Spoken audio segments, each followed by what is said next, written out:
Hello दोस्तों, तो देख सकते हैं भाई कि सर की बेटी डिस्चार्ज हो गई और अपन इसको टोचन से स्टार्ट करने आए।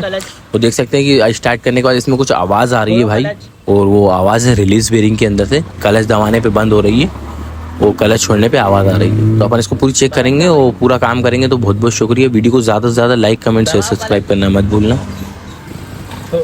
छोड़ दो, एक्सीलेटर दो, बस छोड़ो।